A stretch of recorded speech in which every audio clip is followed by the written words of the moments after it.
नमस्कार विद्यार्थी मित्रो, आजच्या या व्हिडिओमध्ये आपण पुढची व्याख्या पाहणार आहोत. अंतर्लिखित कोन. अंतर्लिखित कोन. आता अंतर्लिखित कोन हे समजण्यासाठी इथं मी एक आकृती काढलेली आहे ज्यामध्ये ओ केंद्र असलेलं एक वर्तुळ काढलेलं आहे. ठीक आहे. आणि इथं एक कोन घेतलेला आहे मी, कोन ADQ. हा एक कोन घेतलेला आहे ADQ. ठीक आहे. तर कोन ADQ आपण असं म्हणूया की कोन ADQ हा कंस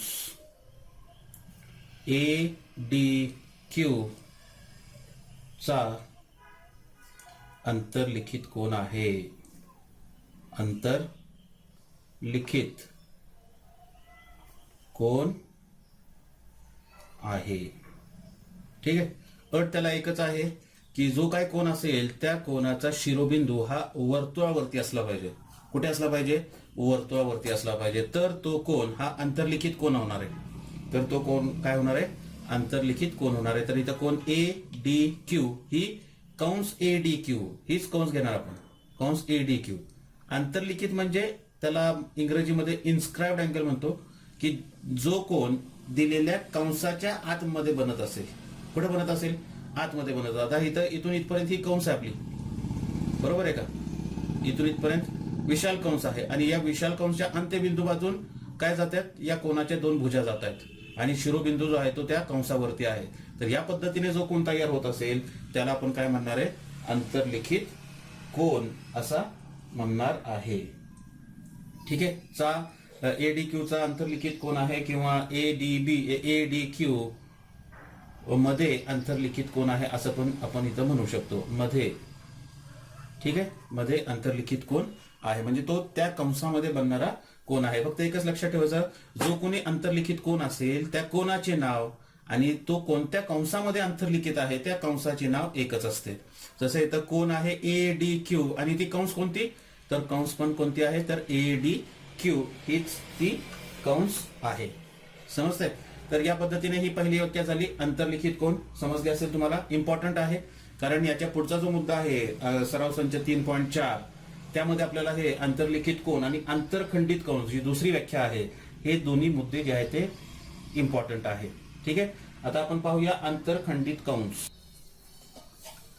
अंतरखंडित कंस जी दुसरी आपण व्याख्या पाहणार आहोत. इथं मी एकूण 6 आकृती काढलेल्या आहेत पहा. अंतरखंडित कंस थोडक्यात व्याख्या आणि सोपी व्याख्या. अंतरखंडित कंस म्हणजे जो कंस दिलेल्या कोनाच्या अंतर्भागात असतो. कुठे असतो? अंतर्भागात असतो. त्याला आपण काय म्हणायचं? अंतरखंडित कंस असे म्हणायचं. उदाहरणार्थ ही पहिली आकृती. या पहिल्या आकृतीमध्ये कोन ABC बरोबर आहे. तर ही जी कंस आहे कंस AC ही कुठे आलेली? ती कोणाच्या अंतर्भागात आलेली आहे. तर कंस AC ही कोन ABC ची काय झाली? अंतरखंडित कंस झाली. समजतंय? आता इथं कोण घेतलं? दुसरी आकृती आपण ही पाहिली. ही दुसरी आकृती आहे. या दुसऱ्या आकृतीमध्ये कोन ABC याचा अंतर्भागात हा कंस आलेला आहे. बरोबर आहे. तर ही कंस काय झाली? त्याची अंतरखंडित कंस झाली. इथं कोन ABC मध्ये आपल्याला फक्त काय पाहायचंय? कोणावरती लक्ष केंद्रित करायचं नाही, फक्त कंसावरती लक्ष केंद्रित करायचं आहे की फक्त कोणाच्या अंतर्भागात. आता या तिसऱ्या आकृतीमध्ये शिरोबिंदू तर वर्तुळाच्या आत आहे. इथं याच्यावरती आहे, वर्तुळावरती आहे.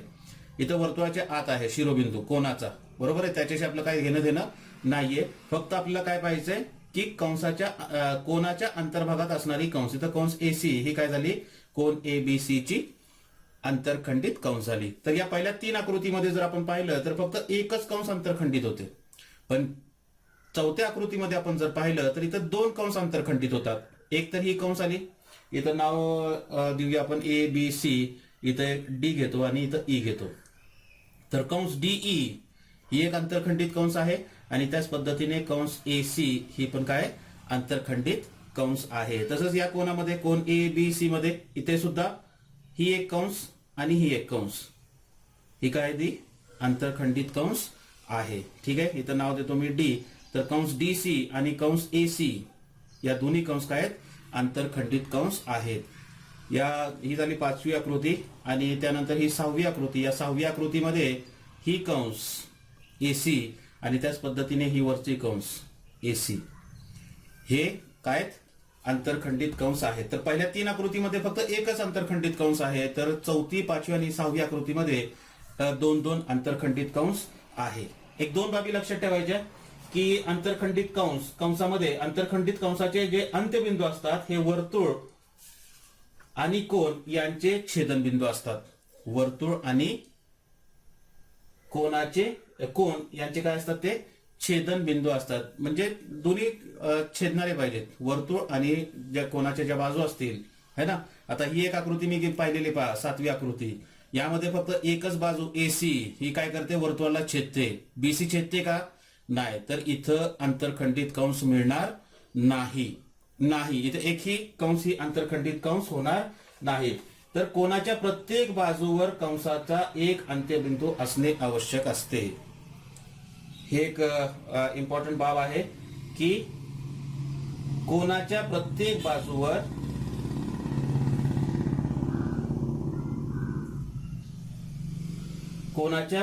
बाजूवर कंसाचा एक अंत्यबिंदू असणे आवश्यक आहे. आता बाजूवर म्हणजे BC बाजूवरती इथं एक तरी आहे का बघा कंसाचा अंत्यबिंदू?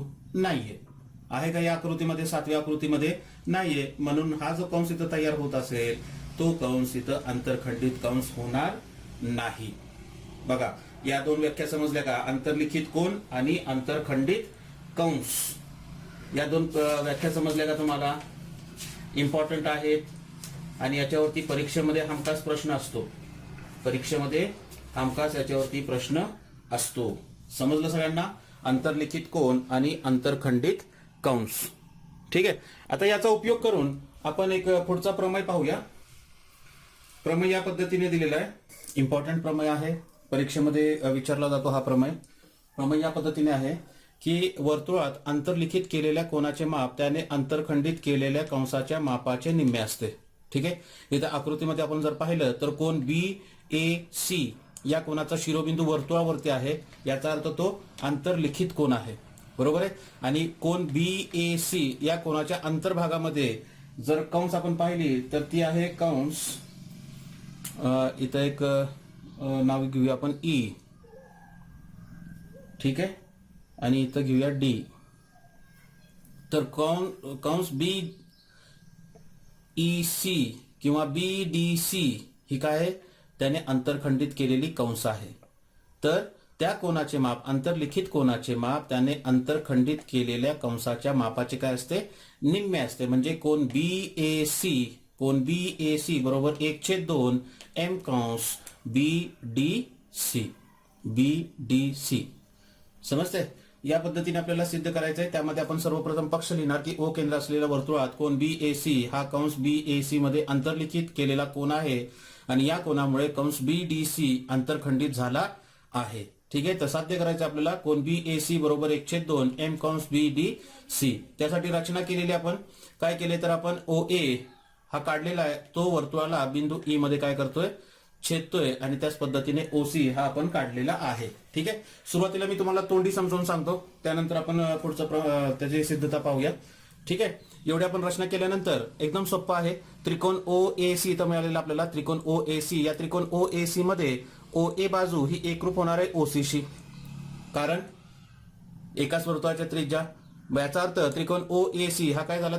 समद्विभुज त्रिकोण झाला. आणि समद्विभुज त्रिकोणाचा गुणधर्म आहे किंवा प्रमेय आहे काय की जर 2 भुजा एकरूप असतील तर त्यांचे सम्मुख कोन एकरूप असतात. त्याचे सम्मुख कोन काय असतात? एकरूप असतात. तर इथं कोन A आणि हा कोन C हे एकरूप असणार आहे. आपण गृहीत धरूया की त्या प्रत्येक कोनाचे माप हे x अंश आहे. प्रत्येक कोनाचे माप किती घेतले आपण? x अंश घेतले. त्यानंतर बघा 9वी मध्ये आपण एक प्रमेय पाहिलेला आहे, त्रिकोणाच्या बाह्य कोनाचे प्रमेय. त्रिकोणाच्या बाह्य कोनाचे प्रमेय आठवतंय का? त्रिकोणाच्या बाह्य कोनाचे माप त्याने त्यांच्या दूरस्थ अंतर कोनाच्या मापांच्या बेरजे एवढे असते. तर इथं त्रिकोण आपण पाहिला, त्रिकोण AOC. यामध्ये AO याला आपण पुढे वाढवलेलं आहे. तर इथं कोन COE हा जो कोन आपल्याला मिळालेला आहे हा त्याचा बाह्य कोन आहे. त्रिकोण OAC चा काय तो? बाह्य कोन आहे. आणि बाह्य कोनाचे दूरस्थ अंतर कोन. तर दूरस्थ अंतर कोन कसं ओळखायचं? तर दिलेल्या त्रिकोणामध्ये ज्या शिरोबिंदूवरती आपला बाह्य कोन तयार झाला असेल तो शिरोबिंदू सोडून त्रिकोणाचे जे उरलेले दोन अंतरकोन असतील, राहिलेल्या दोन शिरोबिंदूवरती तयार होणारे जे दोन आंतरकोन तयार झालेले असतील, उदाहरणार्थ हा कोन ओ ए सी आणि कोन ओ सी ए, तर हे त्या बाह्य कोनाचे काय असतील, दूरस्थ अंतरकोन असतील. ठीक आहे. तर या दोघांच्या मापांच्या बेरजे एवढे हे बाह्य कोनाचे माप असते. तर इथं जर हे माप 1 अंशाचं असेल, हे माप 1 अंशाचं असेल, तर या बाह्य कोनाचे माप किती येणार आहे, ते दोघांची बेरीज म्हणजे किती येणार, ते 2x येणार. बरोबर आहे का. आता इथं जर 2x असेल तर हा केंद्रीय कोन झाला. कोन EOC हा काय झाला, केंद्रीय कोन झाला. आणि काल आपण व्याख्या पाहिलेली आहे की केंद्रीय कोनाचे माप आणि लघु त्याचे संगत लघु कंसाचे माप हे समान असते. तर इथं कंस EC चे माप पण किती येणार आहे, 2x येणार आहे. बरोबर आहे का. मग ही कंसाचे माप किती आले, 2x. हा, आणि त्याने अंतर्लिखित जो कोन इथं तयार झालेला आहे, कोन CAE हा किती आलेला आहे, x आलेला आहे. बरोबर आहे का. हा x म्हणजे या कंसाच्या मापाचे काय झाले, ते निम्मे झाले ना. बरोबर आहे का. आता जसं आपण इथं दाखवलेलं आहे त्याच पद्धतीने आपण या पूर्ण कोन BAE इथं पण आपण त्याच पद्धतीने दाखवू शकतो. आणि त्यामुळे पूर्ण BDC या कंसाचे माप या कोनाचे काय असणार आहे, ते कंसाचे मापाची निम्मी केली तर या अंतर्लिखित कोनाचे माप आपल्याला मिळणार आहे. तर या पद्धतीने आपल्याला काय करायचं, हे सिद्धता करायची आहे. तर आपण सिद्धता पाहूया इथे आता.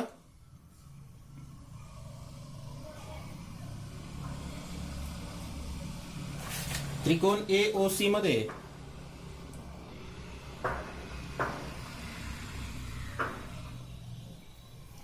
बाजू OA ही एकरूप आहे बाजू OC शी. ठीक आहे. त्याला कारण आपण लिहू शकतो, एकाच वर्तुळाच्या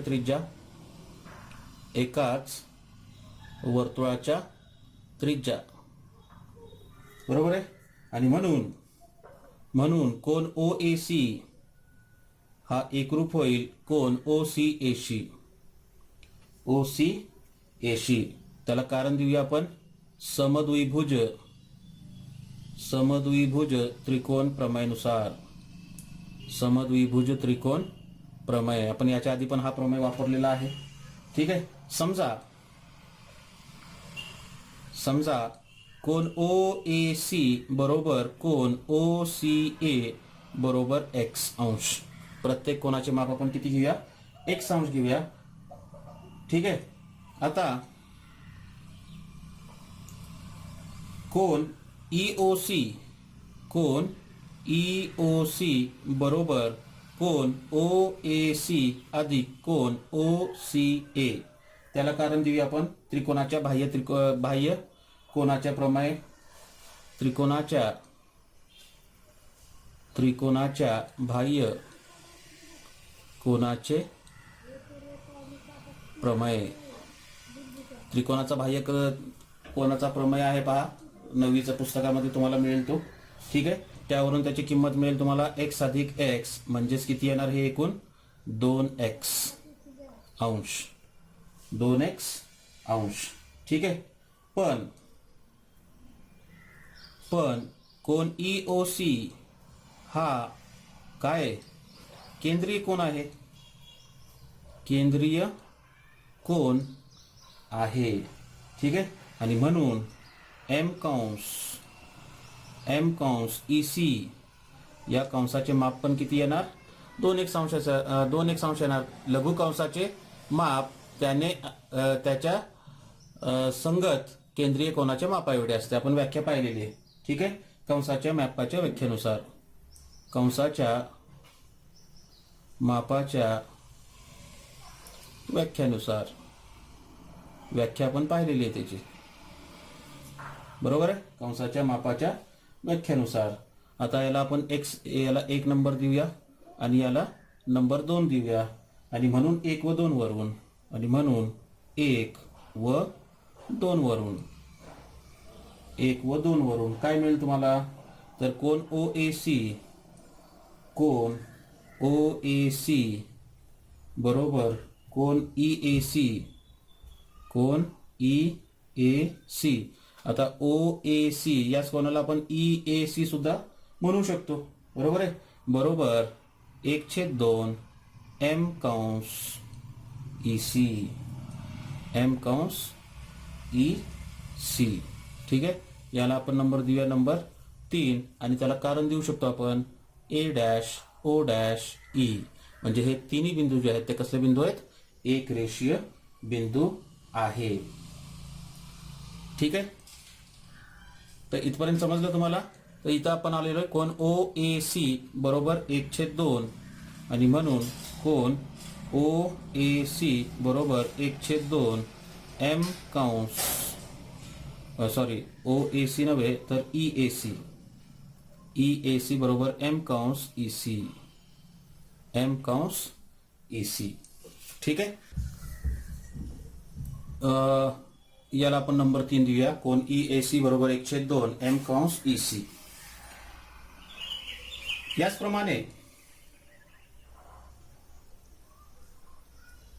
याचप्रमाणे आपण काय करूया, रेख OB काढूया. याचप्रमाणे त्रिज्या OB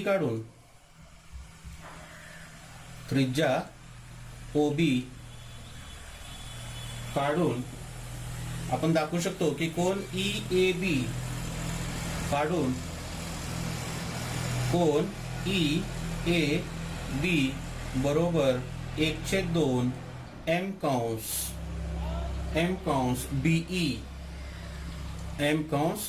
BE हे सिद्ध करता येईल.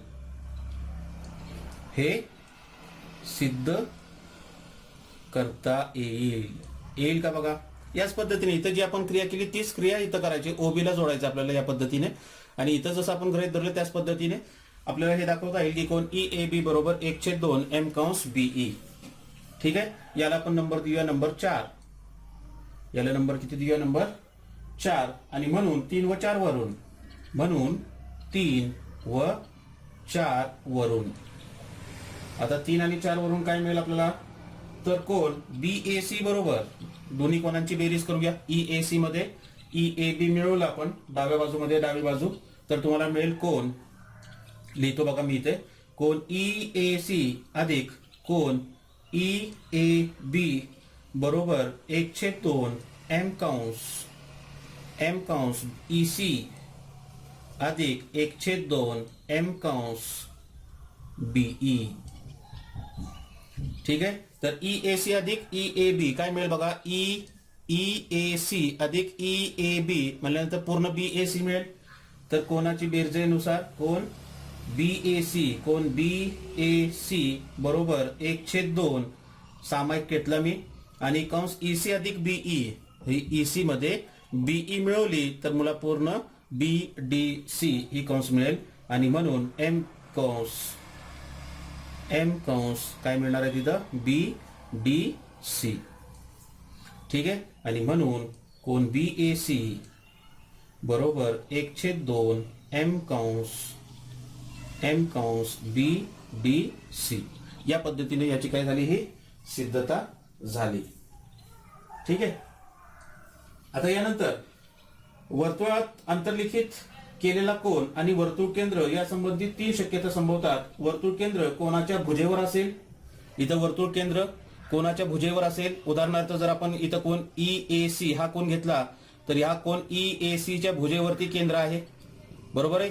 ही एक शक्यता असू शकते की केंद्र जर दिलेल्या कोनाच्या भुजेवरती असेल त्यावेळेस अंतर्लिखित कोनाचे माप त्याने अंतरखंडित केलेल्या कंसाच्या मापाच्या निम्मे असेल आणि ते आपण इथं सिद्ध केलेलं आहे.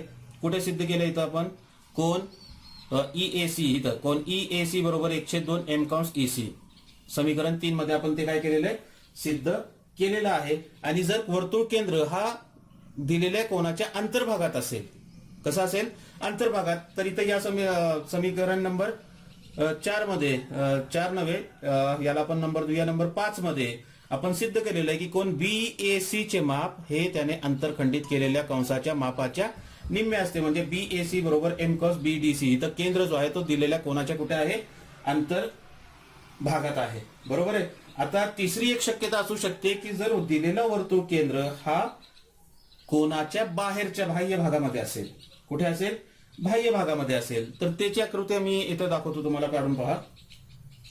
आता परीक्षेमध्ये तुम्हाला तिन्ही शक्यता विचारल्या जाऊ शकतात किंवा मग एक शक्यता विचारली जाऊ शकते. ठीक आहे, हे परीक्षेच्या प्रश्नावरती डिपेंड असेल. तिसरी जी शक्यता आहे की दिलेल्या कोणाच्या बाह्य भागामध्ये, कुठे बाह्य भागामध्ये, इथं कोण BAC हा आपला कोण आहे, त्याच्या बाह्य भागामध्ये हा वर्तुळ केंद्र आहे. ठीक आहे, तर आपण काय करूया, रेख AO ही काढूया की जी वर्तुळाला बिंदू E मध्ये काय करते, छेदते. ठीक आहे, ही तिसरी शक्यता आपण पाहतोय. तर कोण BAC बरोबर, कोण BAC बरोबर, कोण BAC बरोबर काय मिळणार तुम्हाला, तर कोण BAE, कोण BAE वजा कोण CAE, CAE बरोबर आहे का पहा. या पूर्ण कोणामधून एवढं कोण आपण वजा केले, एवढे कोण काय केले, वजा केले, तर आपल्याला हा कोण मिळून जाईल, मिळेल ना, कोण BAC. ठीक आहे, आता BAE, कोण BAE मध्ये वर्तुळ केंद्र कुठं आहे, कोणाच्या भुजेवरती आहे. पहिली शक्यता आपली वर्तुळ केंद्रावरती असेल तर त्या लिखित कोणाचे माप त्याने अंतरखंडित केलेल्या कंसाच्या मापाचे काय असणार आहे, निम्मे असणार आहे. इथं कोण BAE आहे तर त्याने अंतरखंडित केलेली कंस आहे ही पूर्ण BCE, तर तिची निम्मी, तर 1/2 M कंस BCE वजा आता CAE, यामध्ये सुद्धा वर्तुळ केंद्र कुठे आहे, भुजेवरती आहे, तर त्या कंसात कोणाचे माप त्याने अंतरखंडित केलेल्या कंसाच्या मापाच्या निम्मे असणार, म्हणजे M कंस CE च्या निम्मे असणार. या दोन्ही मधून मी काय करतो, 1/2 सामायिक घेतो, आतमध्ये राहील M कंस BCE वजा M कंस CE. ठीक आहे, कंस पूर्ण बरोबर 1/2. आता पहा BCE म्हणजे ही पूर्ण कंस, या पूर्ण कंसामधून CE ही कंस मला वजा करायची, राहणार काय, M कंस BC.